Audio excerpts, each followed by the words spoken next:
राधे राधे, जय श्री कृष्णा। कैसे हो आप सभी? उम्मीद है आप सभी स्वस्थ होंगे, मस्त होंगे। और मैं भी बिल्कुल ठीक हूँ। माधव को मैंने उठा दिया है और आज भाई व्लॉग थोड़ा सा मूड अपसेट कहो या बीमारी के साथ आजकल चल रहा है। और देखिए, जब सपोर्ट करने वाले नहीं होते ना तो थोड़ी सी डिसबैलेंस तो देखिए ज़िंदगी होती है। अकेले बहुत सारी चीज़ें मैनेज करनी पड़ती है और आपको पता ही है, साथ में सोशल मीडिया और ज्वाइन कर लिया तो थोड़ी सी तो डिफ़िकल्टी है जीवन में। लेकिन कोई बात नहीं है, समय कट जाता है। हर सभी के साथ ऐसा आता है, एक समय बहुत डिफ़िकल्ट होता है जिसमें इंसान सोच नहीं पाता है। और लेकिन धीरे धीरे सब चीज़ें मैनेज होती चली जाती है। मेरे साथ भी कुछ ऐसा ही चल रहा है। अभी थोड़ा सा डिस्टर्ब है और लेकिन आप सब है ना साथ, तो बहुत अच्छा होने वाला है मेरे साथ। मुझे पता है आप सबके प्यार और सपोर्ट से। तो बच्चों के टिफ़िन में पैक हो गए। आजकल बेटा भी स्कूल जाने लगा है तो थोड़ा सा सुबह का शेड्यूल बहुत बिजी रहता है। उसके टिफ़िन में मुझे बहुत सारी चीज़ें देनी पड़ती है क्योंकि छोटा बच्चा है, पता नहीं होता क्या खाएगा क्या नहीं खाएगा। और इसलिए मैंने बना दिए थे आलू के पराठे, साथ में चने दिए थे और मखाने भून के दे देती हूँ। उसके बाद हो गई है सबके नाश्ते की तैयारी। आज सिर्फ माधव को उठाया ही था, बाकी टाइम नहीं मिला। माधव को अभी तक स्नान भी नहीं कराया है क्योंकि भाई मेरे घर में सुबह सुबह सबको चाय नाश्ता चाहिए होता है, चाहे बाकी काम हो बाद में।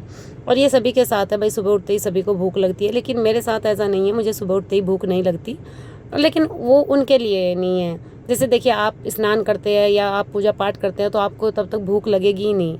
मेरे साथ ये है कि जब मैं नहा लेती हूँ, पूजा पाठ मेरी हो जाती है, तो फिर मुझे 1 कप चाय चाहिए होती है, चाहे किसी का नाश्ता बने या ना। लेकिन क्या होता है ना कि भाई फैमिली के साथ रहते हैं तो पहले फैमिली को ही देना होता है, चाहे आपको कितनी भी नीड हो रही हो किसी भी चीज़ की। तो मैंने सबको नाश्ता करा दिया और अब कर दूँगी किचन का काउंटर टॉप वगैरह साफ़। उसके बाद ही होगा माधव का स्नान वगैरह, क्योंकि ये चीज़ अगर मैं साथ के साथ साफ़ कर देती तो अच्छा है। वरना आजकल ना लाल चींटी आ रही है बहुत ज़्यादा, फिर पाप होता है, उनको मारना पड़ता है। मारते क्या है भाई, अगर सफाई करते हैं तो वो ऑटोमेटिक मर जाती हैं।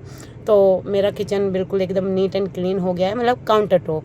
बाकी काम अभी पेंडिंग में है। फिर मैं आ गई हूँ माधव को स्नान कराने के लिए। और सबसे पहले माधव को स्नान करके तैयार कर दूँगी अच्छे से और उसके बाद ही बाकी का काम मेरा शुरू होगा। क्योंकि आजकल डॉक्टर के भी हर दूसरे दिन जाना पड़ रहा है। कभी मैं बीमार हूँ तो कभी बेटी बीमार है और इतना सारा काम हो जाता है, आके भी जाके भी। तो मैनेज करना थोड़ा सा डिफ़िकल्ट रहता है और साथ में आपको पता है व्लॉगिंग वगैरह करना भी थोड़ा सा टास्क रहता है। तो आजकल मुझे एलर्जी हुई है तो गर्मी से बहुत ज़्यादा परहेज़ रखने को डॉक्टर बताता है। लेकिन ऐसा कैसे हो सकता है, आप ही सोचिए। आप एक माँ हैं, आप एक पत्नी हैं, आप एक हाउसवाइफ हैं और पूरा घर की जिम्मेदारी आपके ऊपर है, तो आप रेस्ट तो कर ही नहीं सकते। गर्मी से कैसे बच सकते हो भाई? पॉसिबल ही नहीं है किसी के लिए भी, है ना। तो मैंने माधव को अच्छे से तैयार किया और देखिए, ये मेरा एक DIY था, एक बॉक्स था, उस पर मैंने एक अच्छे से कलर का कवर रैप किया और इसमें माधव की सारी टोपी रहती हैं, मतलब उनका मुकुट जो है वो मैं सब इसमें ही रख लेती हूँ। तो मेरी पूजा हो रही है, माधव को तैयार कर दिया है। और देखिए, आजकल माधव भी सुंदर लगने लगे। जब बाल लग जाते हैं तो सुंदर ही लगते हैं। वैसे तो हमेशा ही माधव सुंदर लगते हैं, लेकिन कभी कभी मुझे बहुत सुंदर लगते हैं। तो आप बताइएगा कैसे लग रहे हैं। तो एक सखी है, वो रोज़ कहती है अपने माधव के दर्शन कराओ। अच्छा लगता है जब वो माधव को याद करती हैं। तो देखिए, ये कपड़े धो गए थे, अब मैं इनको फोल्ड कर दूँगी। चाय पानी आजकल मैं सुबह पी नहीं रही हूँ क्योंकि जैसे कि मैंने बताया कि मैं बीमार चल रही हूँ, एलर्जी बहुत ज़्यादा हो रही है हाथ पे। इसीलिए इस हाथ की बाजू मैंने ऊपर को चढ़ा रखी है क्योंकि यहीं पे हो रही है, थोड़ा कोहनी के पास।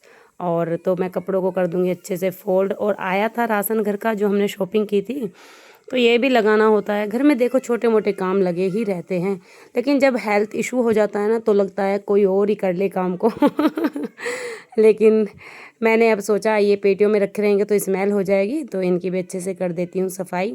और कपड़े इधर वॉश हो गए थे, वो थे हमारे शाम के कपड़े, मतलब जैसे रात को मशीन लगा के छोड़ देती हूँ ना कई बार, तो सुबह धुले हुए निकलते हैं और फिर नेक्स्ट डे धूप लग जाती है तो तभी उतारती हूँ। और ये थे आज के कपड़े जो कि मैंने अच्छे से वॉश कर दिए थे और अब मैं इनको भी सुखा दूँगी। और अब हमारा चौक भी पक्का हो गया है। ये मिस्त्री का आज का काम और रह रहा था थोड़ा सा, इस पे पता नहीं क्या घोल सा डाल रहे थे ताकि ये थोड़ा सा चिकना हो जाए। और सभी कपड़े हो गए अच्छे से वॉश और आ गई मैं किचन में।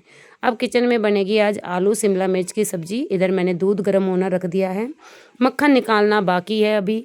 और मेरे ख्याल से टाइम हो गया होगा 11:30 पौने 12 का। भाई टाइम बहुत लग जाता है जब सुबह इतना सारा काम हो जाता है।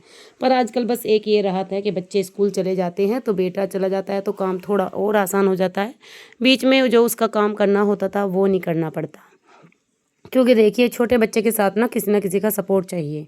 और प्लीज़ मैं आप सबसे एक बात पूछना चाहती हूँ, आप मुझे बताइए जॉइंट फैमिली में रहना अच्छा होता है या सिंगल फैमिली अच्छी होती है? आप लोगों की क्या ओपिनियन है कि किस तरह की फैमिली में रहना चाहिए? मेरा मानना है फैमिली कैसी भी हो बस सपोर्टिव हो। अगर देखिए अगर आप जॉइंट फैमिली में रहते हैं और फैमिली सपोर्टिव नहीं है तो इससे अच्छा है आप अकेले रहो। क्योंकि जॉइंट फैमिली में रह के आपको ज़िम्मेदारी तब भी निभानी पड़ेगी चाहे फैमिली सपोर्ट करे या ना करे। फिर आप भी डिस्टर्ब रहते हैं, अपने बच्चों पे भी चिल्लाते हैं और अच्छे से मतलब मैनेज नहीं कर पाते। और अगर आपकी जॉइंट फैमिली बहुत अच्छी है, आपको सपोर्ट करती है, थोड़ा सहयोग करती है, तो फिर इससे अच्छा तो कुछ होता ही नहीं है। दुनिया ने कहा है जॉइंट फैमिली सबसे अच्छी चीज़ है। बड़ों के पास रहोगे तो कुछ सीखने को मिलेगा, बच्चों को अच्छे अच्छे संस्कार मिलेंगे, बच्चों को माँ जी बाबा जी का प्यार मिलेगा। तो जॉइंट फैमिली से अच्छा तो कुछ नहीं है। हाँ, लेकिन देखिए अगर सपोर्टिव नहीं है तो थोड़ा-सा लोगों के लिए मुश्किल हो जाता है उस फैमिली में थोड़ा-सा एडजस्ट करना। क्योंकि जब बच्चों भी आपको ही पालने हैं, घर का काम भी आपको ही करना है, हारी बीमारी में भी खुद ही उठना है और कोई आपको एक गिलास पानी देने के लिए भी ना हो, तो फिर उस फैमिली का क्या फ़ायदा, है ना? फिर लोगों को लगता है कि हम क्यों ना सिंगल फैमिली में ही रह लें। Single family in the sense हम हमारे बच्चे, हमारे हस्बैंड, बस इसमें ही सीमित रह जाते हैं। तो मुझे लगता है बस इतना ही फ़र्क होता होगा जॉइंट में और बिना जॉइंट के। अदरवाइज़ लोगों को ज़्यादातर मुझे पता है कमेंट यही आएँगे कि जॉइंट फैमिली में रहना ही अच्छा है। और मैं खुद एग्री करती हूँ कि जॉइंट फैमिली में अच्छा है ना? तो देखिए आप अपनी ओपिनियन ज़रूर बताइएगा और कमेंट करिएगा कि आप लोगों को कैसा लगता है। तो इधर मेरे फ़ैन देखो कितने गंदे हो जाते हैं यार, मैं हर वीक साफ़ कर लेती हूँ, 15 दिन में तो कर ही देती हूँ, लेकिन फ़ैनों ने हद कर रखी है। चलते भी भई बहुत ज़्यादा है, इनकी क्या गलती। तो इधर ये सब आ गए थे, तो ये इसकी बुआ जी हैं, मतलब नंद है ये मेरी। तो मैंने बोला दीदी आप इसको मालिश कर दो, तो इन्होंने इसके सिर में मसाज कर दी। ये मेरी सगी नंद नहीं है क्योंकि कमेंट आएगा फिर ये कौन-सी नंद है। मेरी एक ही नंद है, वो सगी नंद नहीं है, पड़ोस में से है दीदी। जब भी ये आती हैं, ये बाहर रहती हैं, जब भी आती है तो मुझसे मिलने ज़रूर आती हैं। तो उसके बाद मैंने पंखों को साफ़ किया था, तो बेडशीट सोचा साथ के साथ चेंज कर देती हूँ, क्योंकि पंखों को साफ़ करने में आपको पता है धूल-मिट्टी ज़्यादा गिरती है, तो मैंने ये उतार दी थी। तो अब कर दूँगी मैं इस बेड को भी अच्छे से मैनेज। और पंखा भी मेरा साफ़ हो गया और जब रूम बिल्कुल क्लीन हो जाता है ना, तो मन डबल लगता है ना? और देखिए अब मैं लगा दूँगी शाम की झाड़ू। और इतना कूड़ा हो जाता है भाई सुबह से शाम तक, क्योंकि अभी मिस्त्री लगे हुए हैं पैरों में। पता नहीं कैसे इतनी सफाई रखने के बाद भी इतनी धूल मिट्टी मेरे घर में आती है, मुझे नहीं पता कहाँ से काम आता है और कहाँ से इतनी धूल मिट्टी आती है। तो देखिए फिर आया दोबारा चाय का ऑर्डर। पहले एक बार चाय बन चुकी थी और पी चुके थे, फिर पापा जी उठ गए और देखो बर्तनों की ढू तो कभी सिंक में से ख़त्म होता ही नहीं है। तो मैंने फिर से बनाई इन सब के लिए चाय और इनको चाय दे दूँगी। इधर मैंने कूलर लगा रखा है, इसके बाद ही मेरे बर्तनों का काम होगा।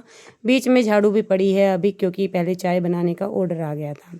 तो अब मैं चाय दे के सबको उसके बाद करूँगी पहले झाड़ू, क्योंकि फिर कहते हैं ना दिन छिपे में झाड़ू नहीं लगाते। मतलब 5:30-6 बजे के बाद झाड़ू नहीं लगानी चाहिए घर में शाम को। मेरे यहाँ पे 4:30 पौने 5 बजे के करीब ही झाड़ू लगने से स्टार्ट हो जाती है। तो मैंने इन सबको दे दी थी चाय। तो एक ये दीदी आई हुई थी, तो ये बोली मैं कप में नहीं पीती हूँ, मुझे कटोरी में देना। तो फिर मैं दे दूँगी इनको कटोरी में चाय।